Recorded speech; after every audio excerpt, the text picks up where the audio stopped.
Welcome students. आज के इस वीडियो सेशन में हम लेके आ रहे हैं वेक्टर्स का एमसीक्यूज़ का सेट। ऑलरेडी वेक्टर्स के बारे में हमने तीन जो लेक्चर्स है, उन तीन लेक्चर्स में अलग अलग जो फार्मूलाज वगैरह है, कॉन्सेप्ट्स है वेक्टर्स में, उनको डिस्कस किया हुआ है। तो इन एमसीक्यूज़ को अगर कोई पहली बार देख रहा है तो वो उन पहले लेक्चर्स को देख ले। तीन पार्ट्स में वो डिवाइड है वेक्टर के लेक्चर्स। तो आज हम उनके एमसीक्यू का जो पहला सेट है वो करने जा रहे हैं। पहला एमसीक्यू जो हमने लिया हुआ है, find the scalar product of two vectors. Vectors के जो प्रोडक्ट होते हैं दो टाइप्स के होते हैं। एक होता है स्केलर प्रोडक्ट या डॉट प्रोडक्ट, इसका दूसरा नाम है। दूसरा हमने डिस्कस किया था वेक्टर प्रोडक्ट, इसका दूसरा नाम क्या है? Cross product. तो यहाँ पे क्वेश्चन जो है स्केलर प्रोडक्ट के बारे में है। Vector is 2i cap plus 3j cap plus 2k cap. I cap, J cap और के कैप, इनके बारे में हमने डिस्कस किया है। ये क्या होते हैं? ये होते हैं unit vectors along the axes, x axes, y axes and z axes. और दूसरा एक वेक्टर है बी, इसमें जो कंपोनेंट्स है I cap, J cap plus 3k cap, inclined at 30 degree angle.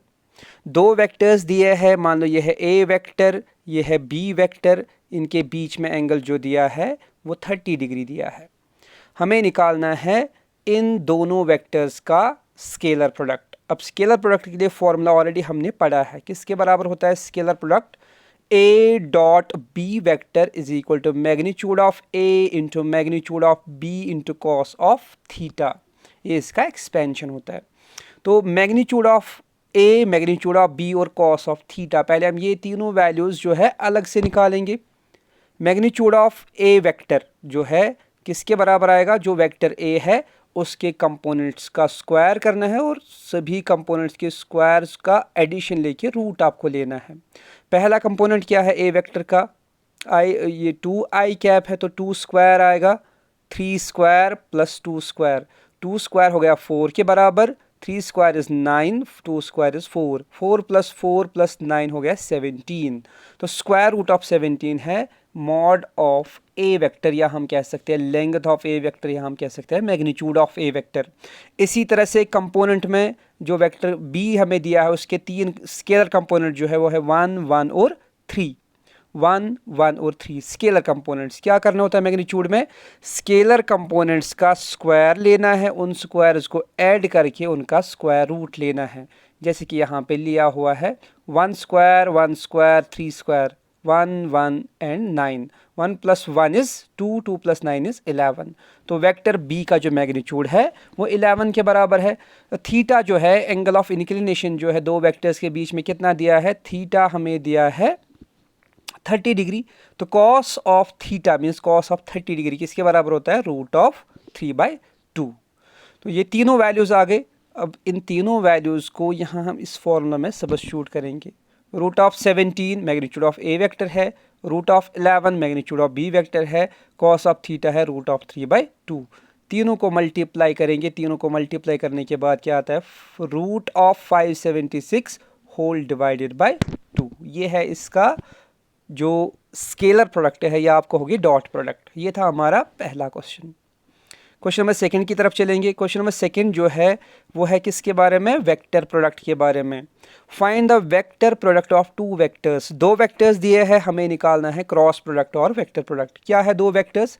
A vector है 3i माइनस जे 2k, बी वेक्टर है i minus 2j plus 3k cap. ये है दो वेक्टर्स। अब वेक्टर प्रोडक्ट कैसे निकाला जाता है? डिटरमिनेंट की मदद से। ऑलरेडी हमने ये डिटेल में डिस्कस किया हुआ था वीडियो में, पिछले वाले वीडियो में।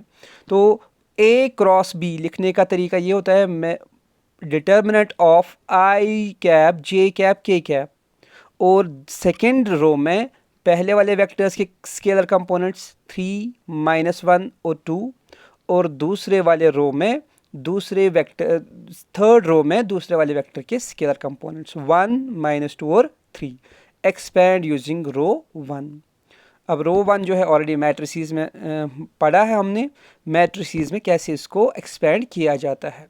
तो अगर किसी को मैट्रिसेस जो है उनके बारे में नहीं पढ़ा तो आगे आने वाले लेक्चर्स में उस टॉपिक को भी हम कवर अप कर लेंगे। तो एक्सपेंड करेंगे इसको यूजिंग रो वन। आई कैप और इस आई कैप का निकालना होता है माइनर। कैसे निकालते हैं माइनर? आई कैप जिस कॉलम में और जिस रो में आई कैप प्रेजेंट है उसको हमें नेगलेक्ट करना है। बाकी रिमेनिंग जो नंबर्स बचते हैं वो क्या है? -1 2 -2 एंड 3।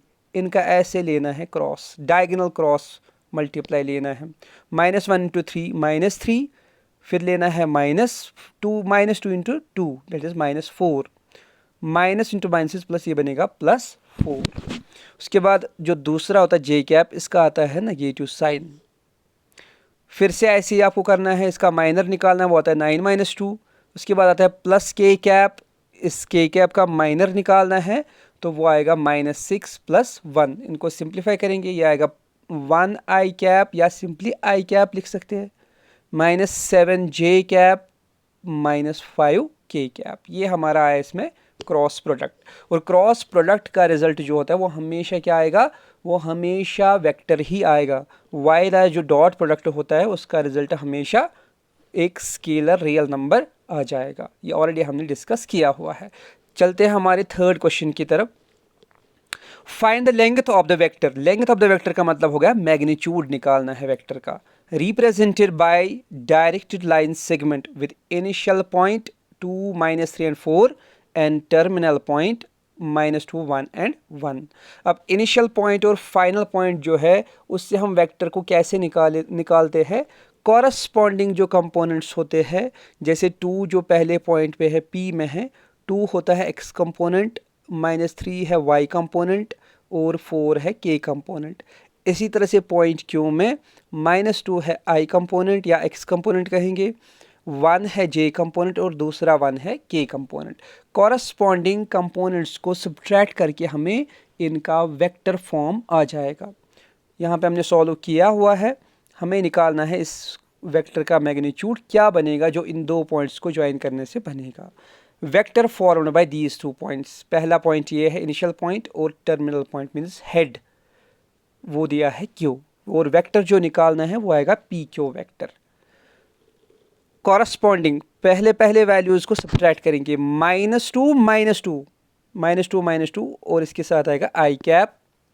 दूसरे वाले नंबर्स को माइनस करेंगे, 1 -3 जे कैप। तीसरे वाले नंबर्स को माइनस करेंगे, 1 -4 के कैप। सिंप्लीफाई करेंगे, -2 हो गया -4 आई कैप। इसी तरह से आगे चलेंगे, -1 माइनस इंटू माइनस +3, 1 + 3 = 4 जे कैप, 1 - 4 हो गया -3 के कैप। तो ये आएगा इसका वेक्टर फॉर्म, या हम बोल सकते हैं वेक्टर PQ। लेकिन हमें क्वेश्चन में पूछा गया है इसका मैग्नीट्यूड निकालना है। कैसे हम किसी भी वेक्टर का मैग्नीट्यूड निकालते हैं? उसके जो स्केलर कंपोनेंट्स होते हैं, जैसे कि यहाँ पे है -4 4 एंड -3, इनका पहले स्क्वायर करना है। -4 का स्क्वायर वो आया 16, +4 का स्क्वायर वो भी आया 16, -3 का स्क्वायर वो आया 9। तीनों को ऐड करना है और उसके बाद स्क्वायर रूट लेना है, वो आता है √41। √41 जो है हमारा सेकेंड ऑप्शन इसमें है। तो ऐसे हम निकालेंगे length of the vector joining the 2 points.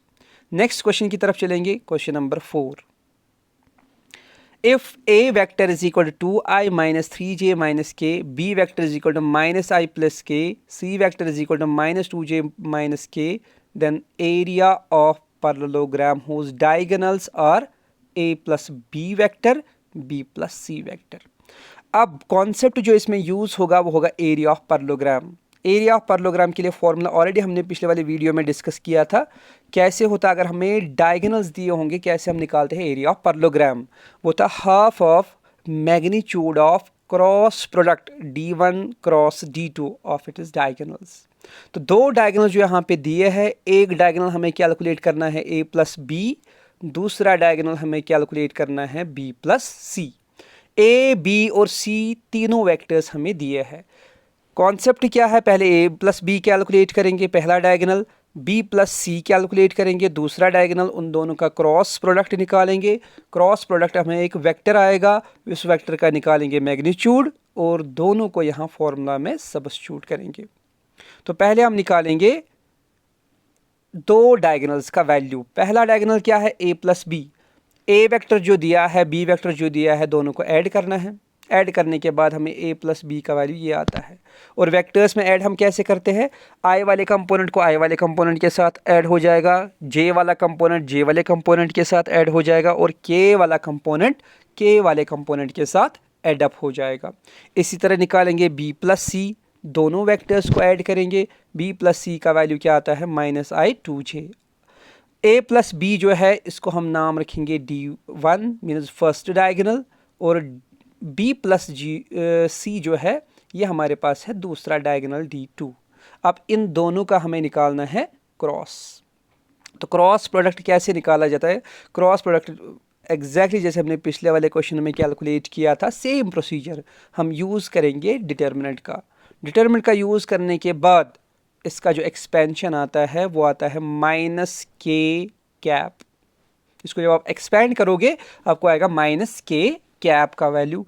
तो एरिया ऑफ पैरेललोग्राम जो है half of magnitude of d1 cross d2, half of into magnitude of -k। लेकिन k जो है ऑलरेडी हमें पता है -k। मॉड का मतलब यहाँ पे क्या है, माइनस खत्म हो जाएगा, मॉड हमेशा देता है एब्सोल्यूट वैल्यू। और k जो है एक यूनिट वेक्टर है, इसका मैग्नीट्यूड हमेशा 1 के बराबर आएगा। तो 1/2 इंटू 1 हो गया 1/2 स्क्वायर यूनिट्स। तो इस क्वेश्चन में जो आंसर है वो है पार्ट नंबर 3, 1/2 स्क्वायर यूनिट्स। बहुत ही इंपॉर्टेंट क्वेश्चन है ये एग्जाम पॉइंट ऑफ व्यू से। नेक्स्ट क्वेश्चन जो है वो कॉन्सेप्ट बेस्ड क्वेश्चन है। Which of the following shows the applications of dot product. Dot product जो है नीचे 4 दिए गए एप्लीकेशंस में कौन सा ऐसा एप्लीकेशन है जिसमें हम डॉट प्रोडक्ट का यूज़ करते हैं। Projection of one vector on the other, इसमें हम यूज़ करते हैं, क्योंकि जब भी हम प्रोजेक्शन निकालते हैं हम डॉट प्रोडक्ट का यूज़ करते हैं, डिस्कस किया हुआ है हमने। एरिया ऑफ ट्राइंगल नहीं करते, इसमें क्रॉस प्रोडक्ट का यूज़ होता है। Unit vector perpendicular to two vectors, इसमें भी हम क्रॉस प्रोडक्ट का यूज़ करते हैं, तो ये भी इसके लिए ऑप्शन में नहीं आएगा क्योंकि ये डॉट प्रोडक्ट का एप्लीकेशन नहीं है। कोलिनियरिटी ऑफ टू वेक्टर्स, इसमें भी हम क्रॉस प्रोडक्ट का यूज़ कर लेते हैं, तो इसका जो राइट ऑप्शन आएगा वो आएगा option number 1। Next question, question number 6। Find the angle between two vectors if a dot b is 45, magnitude of a is 9, magnitude of b is 5√2। दो वेक्टर्स है, मान लो ये है a वेक्टर, ये है b वेक्टर। पहले वेक्टर का हमें मैग्नीट्यूड दिया है, दूसरे वेक्टर का भी मैग्नीट्यूड दिया है, और इन दोनों वेक्टर्स का जो डॉट प्रोडक्ट है, मल्टीप्लिकेशन है, उसका भी हमें वैल्यू दिया है 45। हमें बोलना है इन दो वेक्टर्स के बीच में जो एंगल होगा थीटा, उसका वैल्यू क्या आएगा। इसका फॉर्मूला ऑलरेडी हमने पढ़ा है, किसके बराबर होता है, dot product A B cos of theta. A dot B is equal to A B cos of theta. तो कॉस थीटा किसके बराबर आएगा, A dot B divide by magnitude of A magnitude of B.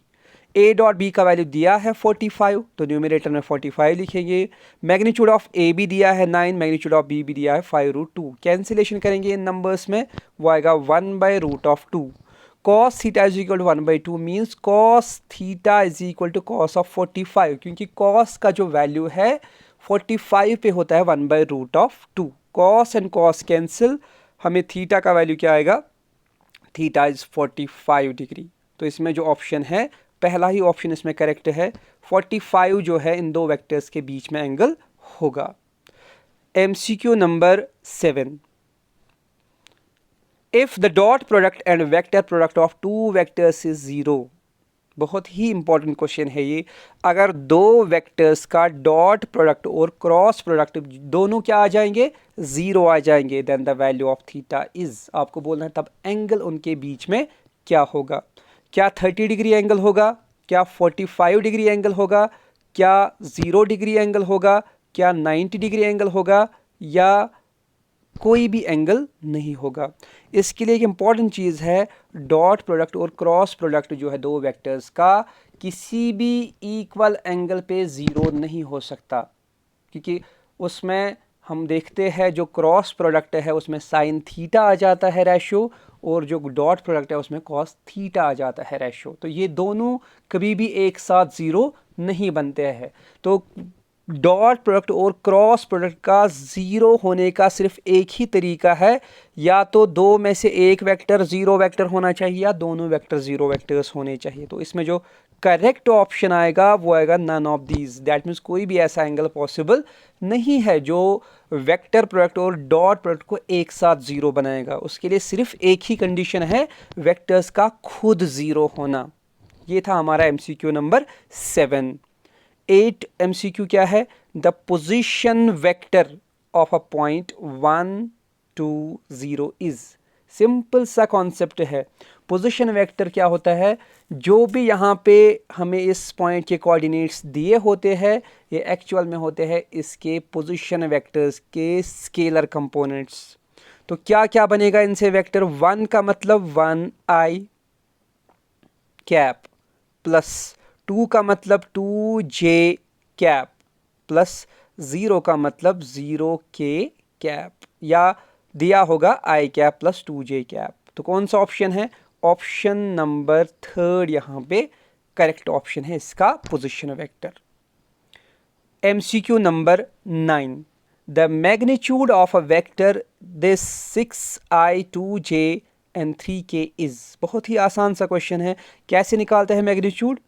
हर एक scalar component का square निकालना है, उनको add करना है और सबका लेना है रूट। 6 स्क्वायर, 2 स्क्वायर, 3 स्क्वायर, ये कहाँ से आए? ये इस वेक्टर के स्केलर कंपोनेंट्स है। इन सबका स्क्वायर किया, स्क्वायर करने के बाद ऐड करना है 49 का रूट। 49 का रूट क्या आता है? 7। तो option 3 is the correct option. चलते हैं हमारे आज के लास्ट MCQ की तरफ, जो कि है MCQ number 10। If A vector is equal to i plus J plus K, अगर एक वेक्टर है i प्लस जे प्लस के, दूसरा एक वेक्टर है b 2i plus J plus के और adjacent sides of the triangle. ये एक ट्राइंगल के दो एडजेसेंट साइड्स को रिप्रेजेंट कर रहे हैं। Find the area of the triangle. अब इसके लिए भी हमने फॉर्मूला पढ़ा था, जब दो वेक्टर्स होंगे वो दो ट्राइंगल के एडजेसेंट साइड्स को रिप्रेजेंट करेंगे, उसका जो फॉर्मूला होता है एरिया निकालने का वो होता है 1/2 magnitude of their cross product. तो सेम यहाँ पे सबसे पहले ये जो ए वेक्टर और बी वेक्टर है इनका हम निकालेंगे cross product A cross B. कैसे निकालेंगे? सेम प्रोसीजर जैसे हमने पिछले वाले MCQs में निकाला।